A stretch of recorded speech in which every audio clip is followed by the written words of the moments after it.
Have you ever walked into a bookstore or scrolled through Amazon and seen shelves upon shelves of spiritual books, all promising peace, enlightenment, and even a deeper relationship with God?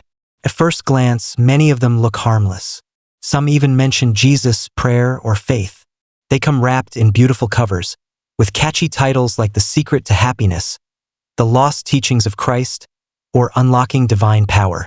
But here's the sobering truth. Not every book that claims to be spiritual is rooted in the truth of God's Word. Some of these so-called religious books are actually dangerous traps, cleverly written to mislead, to distort Scripture, and to pull Christians away from the very God they're seeking. That's why in today's video, we're going to uncover 5 religious books every Christian should avoid at all costs. And listen, this isn't about judging authors or attacking people. This is about protecting your faith, sharpening your discernment, and making sure you're feeding your spirit with truth, not poison. So grab your Bible, stay with me until the very end, because number 5 on this list might actually shock you. Let's dive in. Section 1. Why we must be careful about what we read before we even get into the list of books. Let's set the foundation. Reading, by nature, is powerful. What we feed our minds slowly becomes the lens through which we see the world. Proverbs 4 verse 23 warns us, "Above all else, guard your heart, for everything you do flows from it." That means if you fill your heart and mind with distorted theology, watered-down truth, or false promises disguised as spirituality, it will eventually shape how you think, how you pray, and how you walk with God. Now, let me make something clear. Reading Christian books isn't bad. In fact, many have been used by God to strengthen faith, inspire believers, and even spark revivals.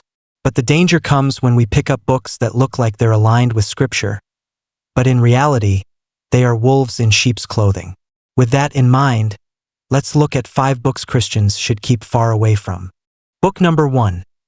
The Secret by Rhonda Byrne. When The Secret hit the market in 2006, it wasn't just a book. It was a global movement. Millions of copies sold. Oprah called it life-changing. Talk shows, magazines, and celebrities couldn't stop talking about it. At its core, The Secret promotes the law of attraction, the idea that whatever you think about, you attract. Positive thoughts bring positive outcomes. Negative thoughts bring negative outcomes. Sounds harmless? Motivational, even? Here's where the problem begins.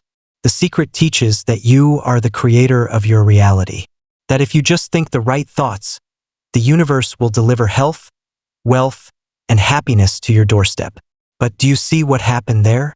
God got replaced with the universe. Prayer got replaced with visualization.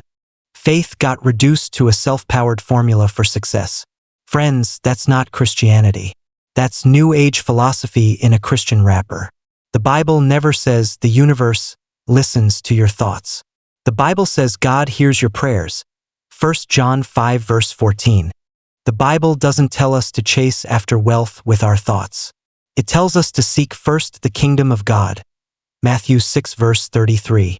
Even more dangerous, The Secret encourages a self-centered gospel. It makes you the center of everything. But the true gospel makes Christ the center of everything. And here's the subtle danger. This book doesn't openly say, "Don't believe in God." Instead, it twists spiritual principles just enough to shift your faith from God's power to your own power. That's why Christians should steer clear. The Secret doesn't lead you to Jesus. It leads you away from Him. Book number 2. The Gospel of Thomas and Other Lost Gospels. Now let's talk about the so-called lost Gospels. You've probably seen documentaries or YouTube videos claiming the church covered up certain Gospels to keep control. Titles like the Gospel of Thomas, the Gospel of Judas, or the Gospel of Mary often pop up in discussions about hidden truths.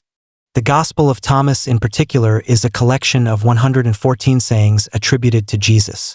But unlike the 4 Gospels in our Bible, these writings emerged centuries later and were rooted in Gnosticism. What's Gnosticism?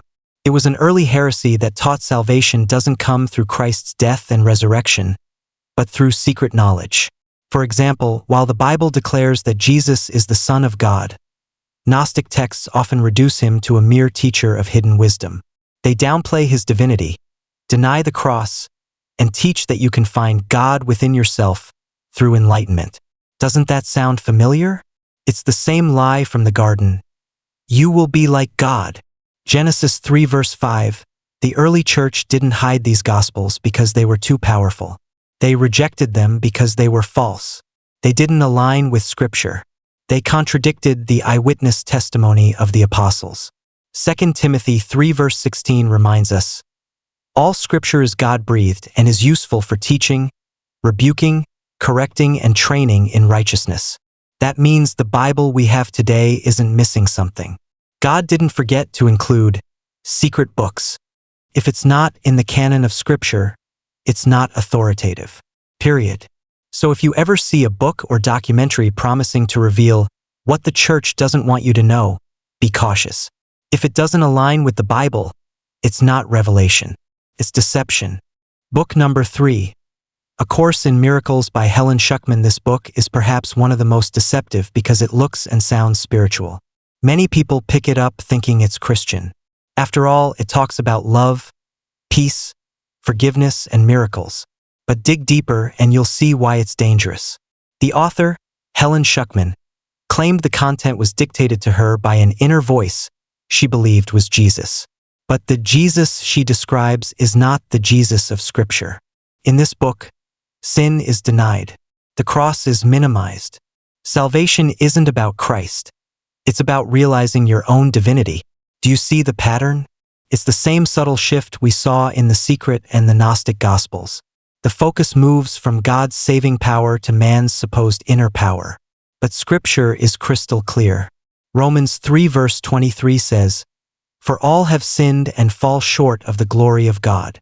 And Romans 6 verse 23 reminds us, "For the wages of sin is death, but the gift of God is eternal life in Christ Jesus our Lord." That's the real gospel. Not that we're already divine.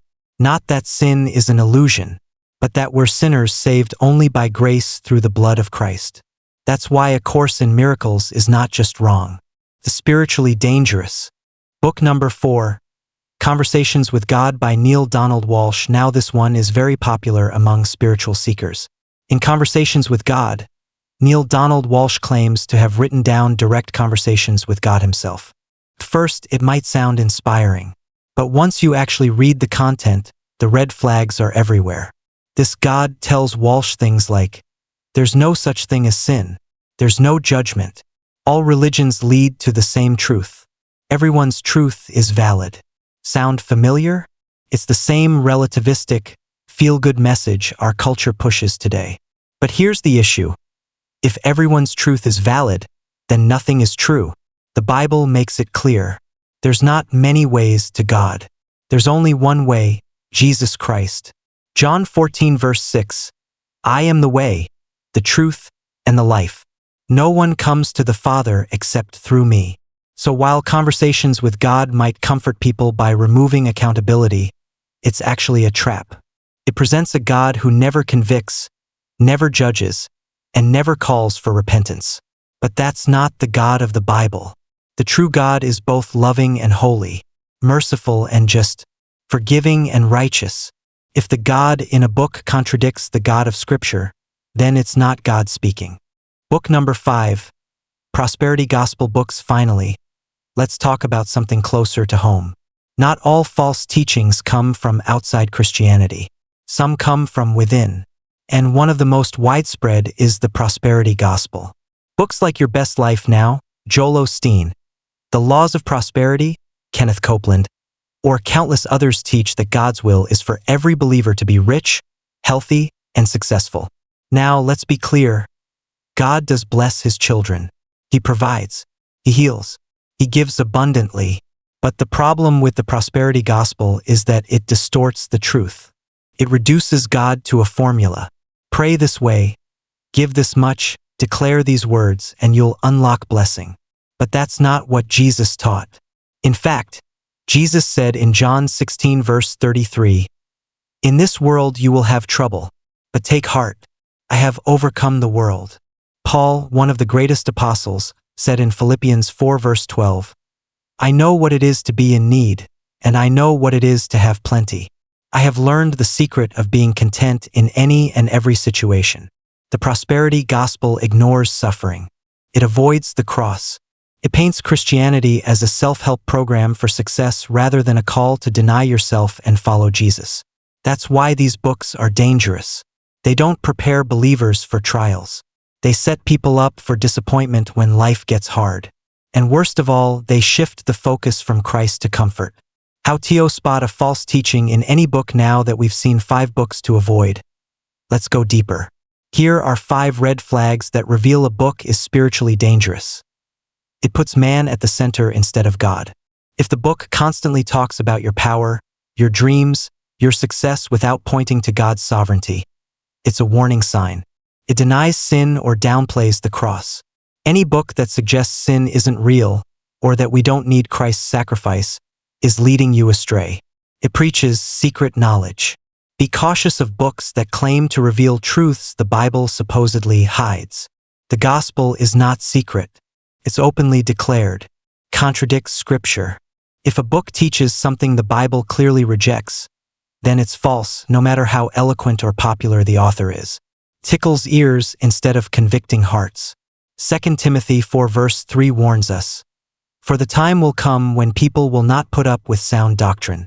Instead, to suit their own desires, they will gather around them a great number of teachers to say what their itching ears want to hear." False books often tell you what you want to hear, not what you need to hear. Why Christians fall for these books, you might be wondering. If these books are so dangerous, why are they so popular? The answer is simple. They appeal to human desires. We all want comfort. We all want success. We all want to feel empowered. False teachings feed those desires without requiring surrender, obedience, or sacrifice. That's why Paul wrote in Galatians 1 verse 8, "But even if we or an angel from heaven should preach a gospel other than the one we preach to you, let them be under God's curse." Truth doesn't always feel good. Sometimes it convicts. Sometimes it challenges. Sometimes it calls you to change. But it's better to be convicted by truth than comforted by a lie. So let's recap. The Secret, the Gospel of Thomas, and Other Gnostic Writings. A Course in Miracles, Conversations with God, Prosperity Gospel books. These are books every Christian should avoid. Not because we're fearful, but because we're called to be wise. At the end of the day, only one book is truly the Word of God, the Bible. So guard your heart. Test every teaching. And remember what Jesus said in John 8 verse 32. "Then you will know the truth, and the truth will set you free." If this video blessed you, hit that like button, share it with someone who needs to hear this, and subscribe for more biblical truth. And tell me in the comments, have you ever read a book that seemed spiritual, but later you realized it wasn't biblical? Let's talk about it. Until next time, stay rooted in the Word, stay discerning, and keep your eyes on Jesus. God bless you.